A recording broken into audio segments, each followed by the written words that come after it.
ده الفشار بالكراميل اهو، بيرشوا جميل. اتمنى يعجبكم. يلا نقول بسم الله. عندي كوبايه الا ربع هنا من الذره بتاع الفشار، وعندي هنا كوبايه فيها زيت بس مش كوبايه كبيره، كوبايه قهوه فيها شويه زيت ومكعب زبده، وعندي السكر، وعندي بيكنج باودر. نقول بسم الله كده وندخل على التفاصيل. هنزل فيها مع مكعب زبده الاول عشان نعمل الفشار، واول ما يدوب هنزل بالزيت.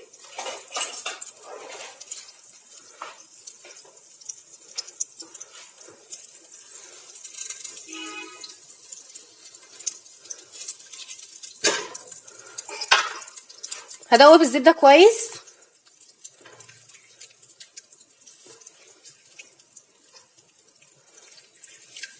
اهم حاجه ان احنا نسخن الزبده والزيت كويس مع بعض، يعني ما يبقوش باردين وانزل بيهم، لا يكونوا سخنين جدا.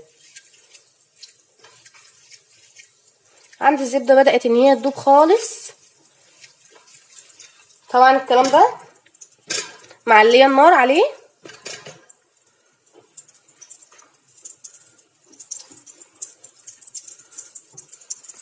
الفشار بتاعي هقلب فيه كده. طبعا ما وطيش البوتاجاز، لازم يكون البوتاجاز على نار عاليه. هفضل اقلب فيه كده لحد لما الاقيه بدا ان هو يعمل فشار.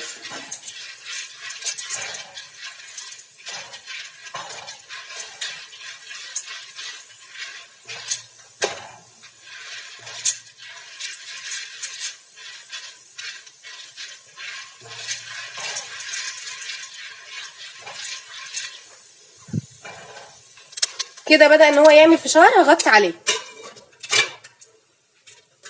طبعا شايفينه بيعمل فشار اهو، وفي سوق بيطلع منه البخار. ههزه كده هزه كده. خلاص بقى هفضيه. هجيب صينيه عندي واقلب فيها. هبدأ ان احنا نعمل الكراميل.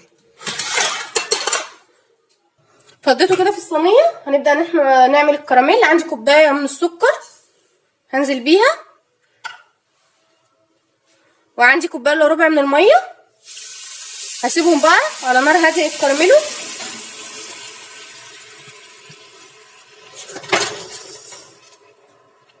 طبعا هم على نار هاديه بيتكرملوا.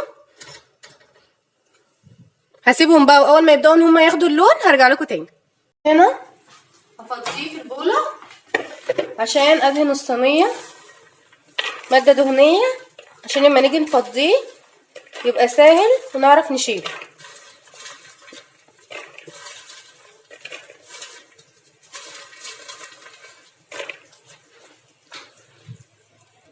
بالفرشه كده، واحط نقطه زيت، وهبدا ان انا المع بقى الصينيه كويس.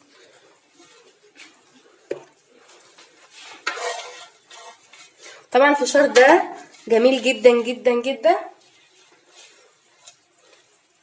ومسلي. لمت بقى العيله واحنا قاعدين. طبعا بيجي من بره بمبلغ واحنا ممكن نعمله في البيت لولادنا. طريقه سهله جدا ومش معقده. الكراميل بدا ان هو ياخد لون. هاجي عشان اوريهولكوا دلوقتي. انا ليه بعمل الماده الدهنيه دي؟ عشان لما افضي الفشار بالكراميل هيبقى ماسك مع بعض، عشان بيبقى سهل عليا ان انا بعد ما يبرد افكه وافككه من بعضه خالص. اعرف ان انا اخلعه من قاعده الصينيه وافككه من بعضه خالص. تمام. ندخل بقى على الكراميل بتاعنا. عندي بقى الكراميل بتاعنا هو بدأ ان هو ياخد لون خفيف كده. هبدأ ان انا احركه بس عشان يبقى ايه كله زي بعضه. طبعا هو لون خفيف خالص لسه. كل الكلام ده على نار هاديه. احنا مش هنديله لون غامق قوي عشان ما يمررش مننا. احنا هنديله درجه فاتحه كده، يا دوبك درجه من درجات الذهبي بس تكون فاتحه. تمام. عشان لو حمرناه زياده عن اللزوم او غمقناه يعني هيبقى طعمه ممرر معانا مش هيبقى حلو. اهو لونه كله موحد. انا بس بحرك الحله يمين وشمال عشان ايه يبقى ايه اللون كله زي بعضه. في المرحله دي بقى هبدا ان انا استخدم السباتشوله كده عشان اقلب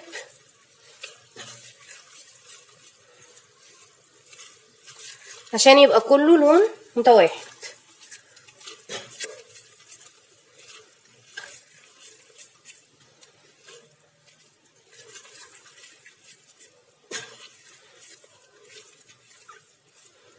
طبعا لسه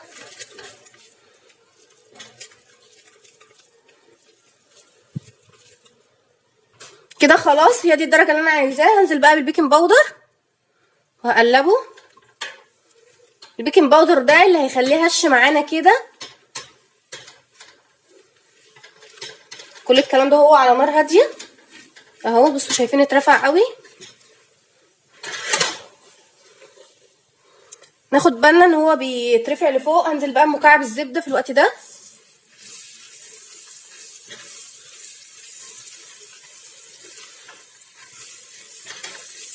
وهنزل بالفشار واقلب وهو على النار عشان كله ياخد القرشه الجميله قوي اللي تبقى فيه. ما تطفيش النار، لازم اقلب وهو على النار. لو قفلت وشلته من على النار وقلبت هينشف منه بسرعه ومش هعرف ان انا اقلب الفشار كله فيه.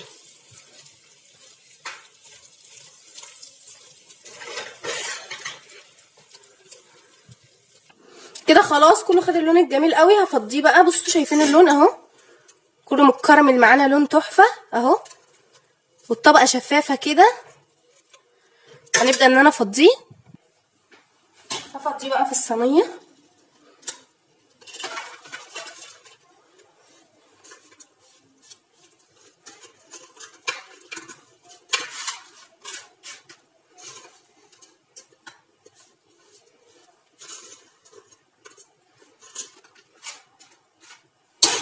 هسويه كده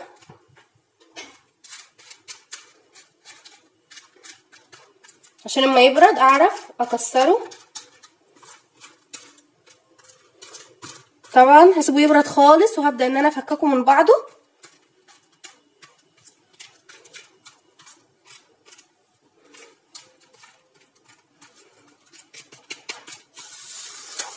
هسيبه بقى يبرد وافككه من بعضه واوريهولكم اهو.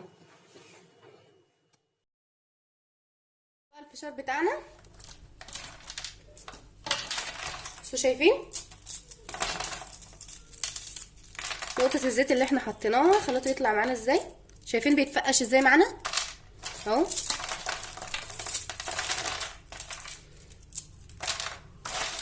بكل سهولة.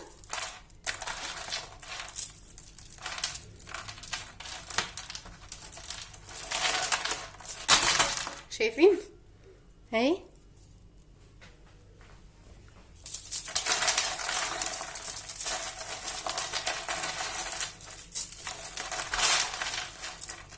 البيكنج باودر اللي احنا حاطينه خليه بيقرش بقى. شايفين جميله قوي اهي بكل سهوله.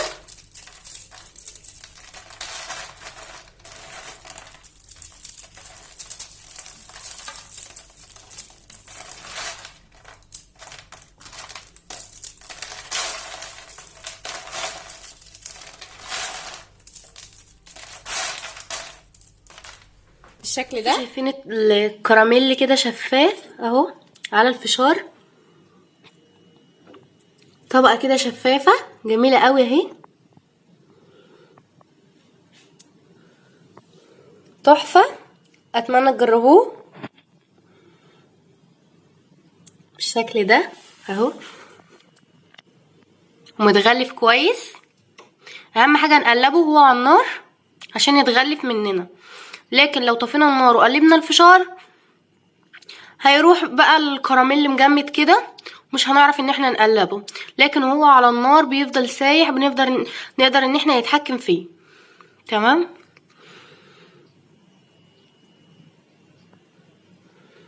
خلاص اتمنى يكون عجبكم. ما تنسونيش بقى في لايك وشير، اشتراك في القناه وفعل زر الجرس عشان يوصلكم كل جديد.